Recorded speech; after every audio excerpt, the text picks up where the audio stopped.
le journal. Madame, Messieurs, bonsoir et bienvenue dans cette grande édition du journal sur Mandiko Télévision. Tout d'abord, les titres. Gratuité de l'enseignement en République démocratique du Congo, le Bureau central de coordination s'en mêle. 145 écoles seront bientôt construites dans 9 provinces pour résoudre la question du surplus dans les secteurs de l'EPST. C'est l'essentiel du protocole d'accord signé ce lundi à Kinshasa. Et puis, le syndicat national de médecins durcit les temps et rejette la trêve proposée par le gouvernement. Ce médecin membre du SINAMED menace d'organiser une autre manifestation dénommée Acte 3. Voilà tout pour les titres. Bienvenue à tous. Bonsoir. Le Monde consacre le 16 octobre de chaque année à l'alimentation, placé sous le thème « Ne laissons personne de côté pour une meilleure production, une meilleure nutrition, un meilleur environnement et une vie meilleure ». En République démocratique du Congo, le ministre de l'Agriculture a, dans un message adressé à la nation, invité les Congolais à plus de production pour assurer l'autosuffisance alimentaire pendant cette période de crise que connaît l'humanité. Suivez un extrait du ministre de l'Agriculture choisi par Martin Kaimbe. La journée mondiale pour l'alimentation 2022 est marquée par les nombreux défis qui caractérisent cette année, à savoir la pandémie persistante de Covid-19, le climat qui ne cesse de se réchauffer, les conflits et les prix galopants des produits et les tensions internationales. Tout cela affecte de manière significative la sécurité alimentaire mondiale. Malgré les indéniables progrès accomplis pour lutter contre l'insécurité alimentaire, des personnes sont laissées de côté, c'est-à-dire n'ayant pas accès et ne disposant pas d'aliments nutritifs. Les défis évoqués si haut en constituent la cause majeure. Mesdames et messieurs, face à ces défis qui pénalisent une bonne portion d'habitants, chacun de nous au sein de la communauté mondiale que nous formons a un rôle à jouer pour faire progresser ceux laissés de côté en rendant nos systèmes agroalimentaires plus inclusifs et durables. Nos gouvernements, entreprises publiques, privées, sociétés civiles, monde académique et chacun individuellement, y compris les jeunes, devront œuvrer à 1. L'amélioration de la production, de la technologie à la gestion, en respectant les petites exploitations, en protégeant le sol et en évitant le gaspillage et les conditions de travail abusives. La République démocratique du Congo, notre cher et beau pays, est confrontée des décennies durant à une pauvreté et insécurité alimentaire inquiétante. Les incessants conflits d'une part et les pandémies d'autre part n'ont fait qu'accentuer cet état de choses. Pour faire face à ces problèmes, la nouvelle administration impulse des actions d'envergure au travers du ministère de l'Agriculture avec toute partie prenante pour matérialiser la vision du chef de l'État, son Excellence Félix Antoine Tshisekedi Tshilombo, à savoir la revanche du sol sur les sous-sols. La grève de médecins, on en parle dans ce journal. Après la suspension des travaux des Bibois 2, le SINAMED est formel et reste droit dans ses bottes. Pas de trêve. La grève, qui est déjà à son 100e jour, continuera jusqu'à obtenir gain de cause. Ces syndicats menacent d'organiser une autre manifestation si rien ne fait. C'est ce qui ressort du Conseil provincial extraordinaire du SINAMED, tenu en son siège de Kinshasa. La suite en image. Le médecin, leur place, ce n'est pas chez eux à la maison. Le médecin, leur place, ce n'est pas à la rue. Le médecin, leur place, c'est au travail. Les médecins du service public de l'État, membres du syndicat national des médecins branche Kinshasa, durcissent les temps et rejettent à l'unanimité la demande de trêve proposée par le gouvernement de la République après la suspension des travaux des Bibois 2 à Kinshasa relatifs à la réactivation des avantages sociaux, frais de transport, logement et autres. Les blouses blanches considèrent la demande de trêve comme des manœuvres dilatoires qui frisent un manque de considération à l'égard du médecin congolais. Les coordonnateurs de cette structure dit attendre la compilation nationale des autres provinces. En attendant, le médecin de Kinshasa réuni autour du SINAMED se réserve le droit de se prendre en charge dans une autre manifestation, dite Acte 3. Par ailleurs, le médecin fustige ce qu'il qualifie de l'insensibilité, l'indifférence, le mépris et le manque de considération du gouvernement à l'égard du médecin congolais qui a conduit à en croire les coordonnateurs du SINAMED à cette grève 100 jours déjà. Comme annoncé à l'entame, 145 écoles seront construites par le Bureau central de coordination à travers la République démocratique du Congo. C'est l'essentiel du protocole d'accord signé ce lundi entre le ministre de l'enseignement primaire, secondaire et technique et le Bureau central de coordination BCECO en sigle. Ces 145 écoles viendront résoudre tant soit peu le problème des surplus dont fait face le secteur de l'éducation avec les effets de la gratuité de l'enseignement des bases en République démocratique du Congo. C'est un reportage de Martin Kaimbi. En réponse aux effets induits de la gratuité de l'enseignement primaire dont le surpeuplement de salles par les élèves, le président de la République démocratique du Congo, Félix Tshisekedi, vient de trouver la solution à cette situation. Le Bureau central de la coordination, BCECO en sigle, a signé ce lundi un protocole d'accord avec le ministère de l'EPST pour la construction des 145 écoles. Ces protocoles est le résultat de l'accord de financement signé entre le gouvernement de la RDC et la Banque mondiale d'un montant de 185 millions de dollars américains. Vous savez que le programme phare du chef de l'État, M. Félix Antoine Tshisekedi Tshilombo, qui est la gratuité de l'enseignement primaire et secondaire, a produit des effets positifs. Et parmi ces effets positifs, c'est l'accroissement du nombre d'élèves dans les salles de classe. Ce qui fait qu'aujourd'hui, il était nécessaire justement de construire de nouvelles infrastructures pour accueillir l'excédent du nombre d'élèves qui sont apparus grâce à ce programme. C'est dans ce cadre justement que nous venons de signer un protocole d'accord avec son excellence monsieur le ministre de l'EPST pour pouvoir construire à peu près aux environs de 154 écoles pour pouvoir absorber cet excédent. Pour le moment, nous avons 9 provinces. En fait, ce sont les 9 provinces pour lesquelles la Banque mondiale avait appuyé la gratuité. Donc, les mémoires, nous avons la ville-province de Kinshasa, le Congo central, Sankourou, Kasaï oriental, Kasaï central, province de l'Équateur, Kwilu et Kwango. Il s'agit d'un programme d'urgence. Nous pensons que d'ici juin 2023, nous pourrons construire toutes les 134 infrastructures.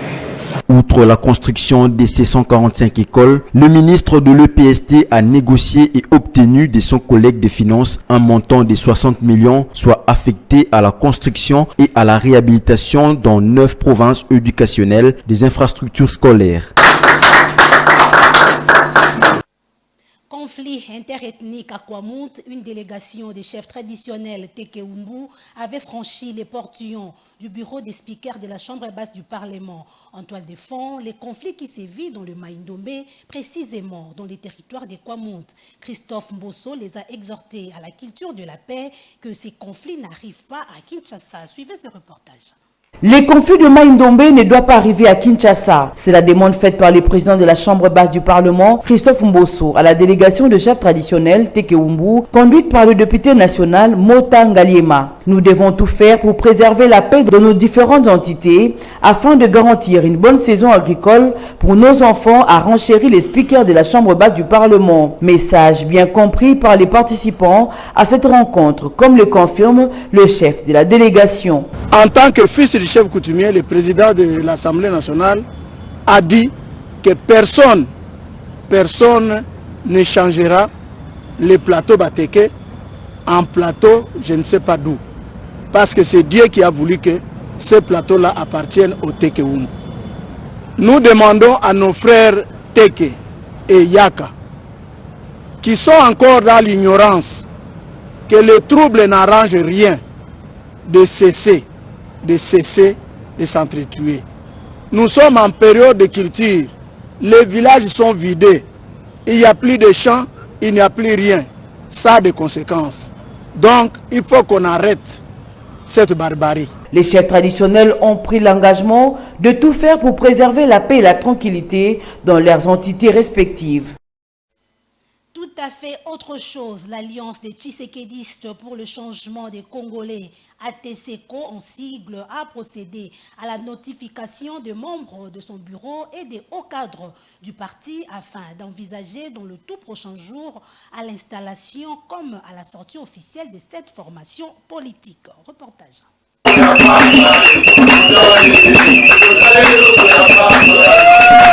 Les choses se précisent pour l'Alliance des Tshisekédistes pour le changement des Congolais ATSECO, parti des valeurs léguées par feu Étienne Tshisekedi Wamulumba. Parti qui s'est engagé de notifier les membres de son bureau national et les hauts cadres responsables des départements le dimanche 16 octobre 2022 à Lingwala. Cela afin de préparer à la fois l'imminente installation du bureau et la sortie officielle de ce parti, plein d'ambition politique et sociale. Pour ceux qui sont d'ailleurs ici avec moi, je vous parlerai par exemple de Madame Christelle Chito, qui va s'occuper du département des affaires sociales, que nous appelons d'ailleurs très souvent Maman Sociale déjà. Et de l'autre côté, vous avez le secrétaire général Robert Di Fwanda. Et avec lui, c'est vraiment la plaque tournante.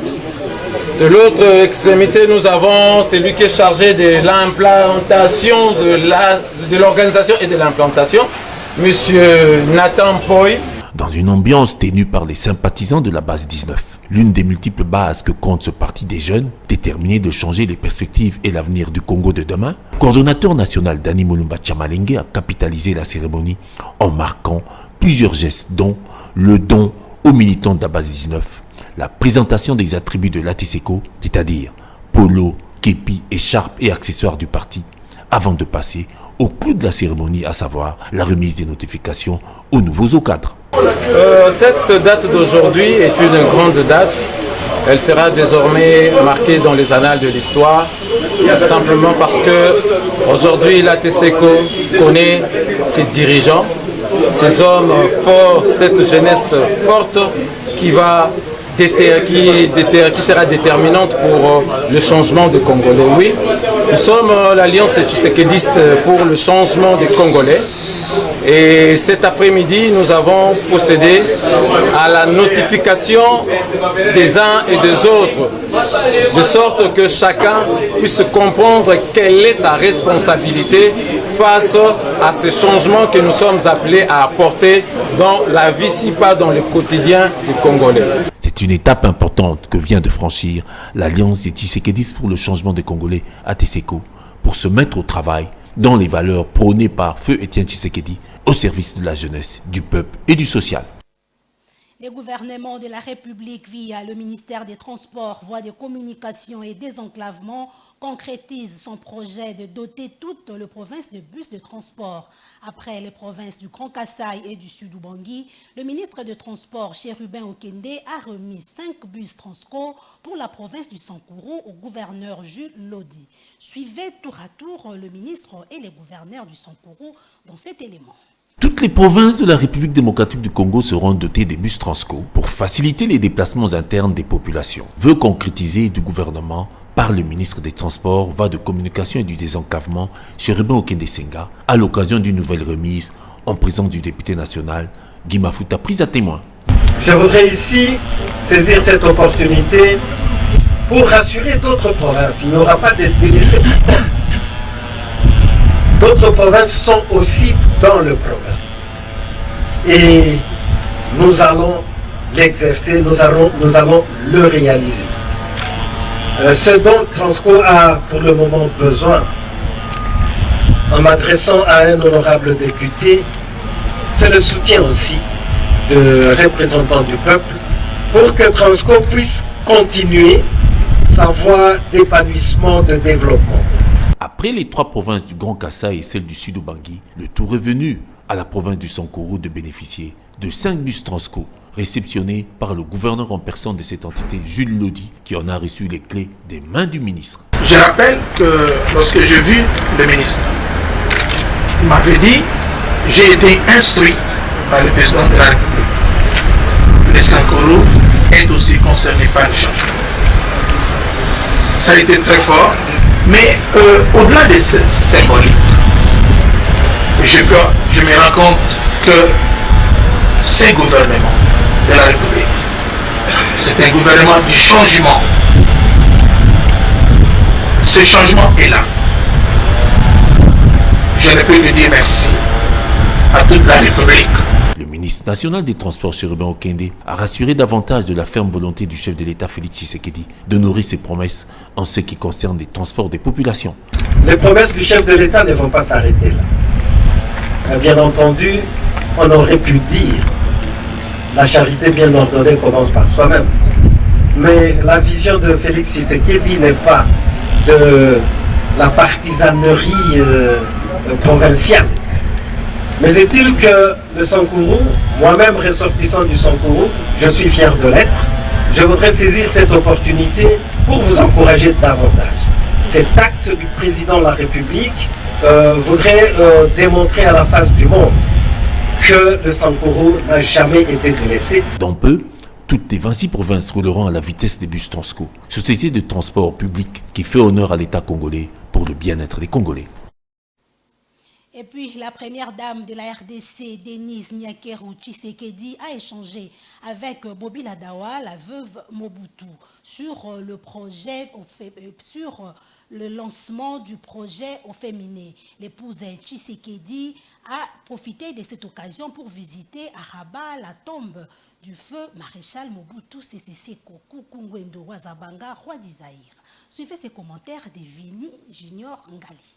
Depuis la dernière sortie médiatique de l'ex-première dame, Madame Bobby Ladawa, la veuve de feu maréchal Mobutu, les portes de sa résidence ne se ferment plus. Les hommes font les maisons, mais les femmes font les foyers, dit-on. C'est dans l'optique d'acquérir l'expérience que la première dame Denise Nyakeru Tshisekedi a fait ses déplacements à Rabat, au Maroc. Outre l'expérience, l'épouse du président Félix Tshisekedi y est allée faire part à Madame Bobby Ladawa la matérialisation du projet Congo au féminin, un projet qui porte un regard particulier sur les femmes qui ont laissé de traces dans divers secteurs durant les dernières années en République démocratique du Congo, d'après la source de la fondation Denise Nyakeru Tshisekedi. Cette initiative est saluée par Nzanga Mobutu, fils du maréchal et ancien ministre de l'Agriculture. Je pense que c'est une très bonne initiative parce que je pense que souvent on parle des hommes qui ont fait de grandes choses dans ce pays, c'est bien de le souligner, mais également je pense qu'il faudrait faire honneur aussi à toutes celles qui ont par leurs actes physiques, intellectuels, qui ont contribué aussi. Un geste qui est très fort, qui est très apprécié par la famille. Nous l'apprécions à sa juste valeur. Et vraiment, j'apprécie cette visite.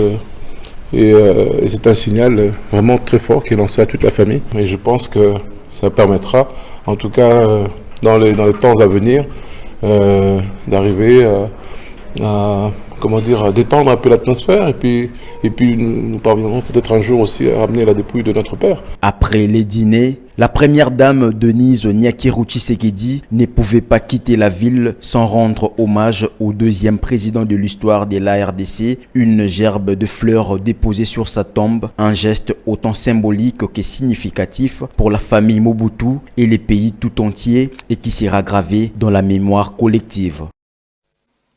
L'actualité, c'est aussi dans les colonnes de journaux parus ce lundi dans la capitale congolaise, revue de presse.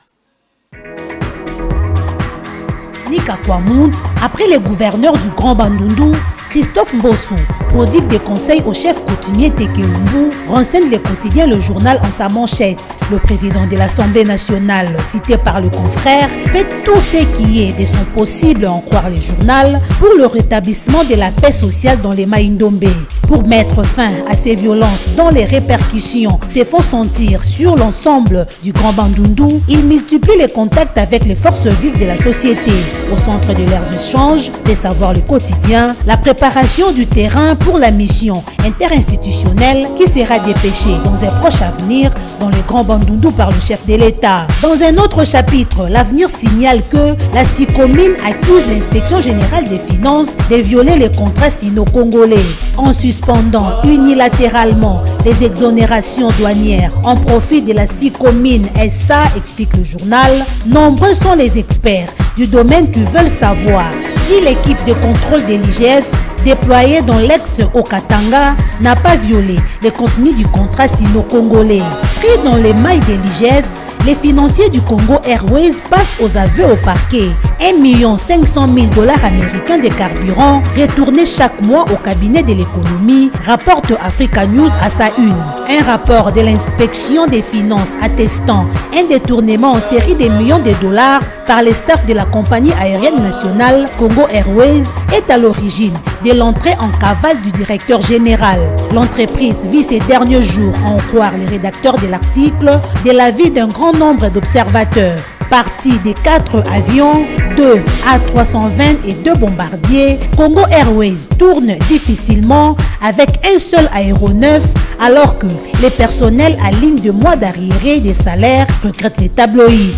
Opération Kinshasa Zéro Trou, Samalukonde a inauguré les ponts reliant les communes de Matete et Lemba, renseigne les phares dans ses colonnes intérieures. Cette voie reliant les communes précitées, rapporte le journal, était coupée de trafic à cause de l'affaissement du pont. Vieux d'une 50aine d'années, c'est pourquoi, précisent les tabloïds, le Premier ministre avait estimé prioritaire de l'inscrire parmi les ouvrages à réhabiliter dans le cadre du programme dénommé Kinshasa Zéro Trou. Fin de ce journal des journaux. Merci de nous suivre. Et surtout, c'est également à la fin de ce journal, mais avant de nous quitter, le rappel des titres. Gratuité de l'enseignement en République démocratique du Congo, le Bureau central de coordination s'en mêle. 145 écoles seront bientôt construites dans 9 provinces pour résoudre la question du surplus dans les secteurs de l'EPST. C'est l'essentiel du protocole d'accord signé ce lundi à Kinshasa. Et puis, le syndicat national de médecins durcit les tons et rejette la trêve proposée par le gouvernement. Ce médecin membre du SINAMED menace d'organiser une autre manifestation dénommée Acte 3. Voilà tout pour les titres. Bienvenue à tous. C'en est finalement fini pour ce soir. Madame, Messieurs, je vous retrouve demain, mardi à 19h pour un nouveau journal. D'ici là, portez-vous bien. Au revoir.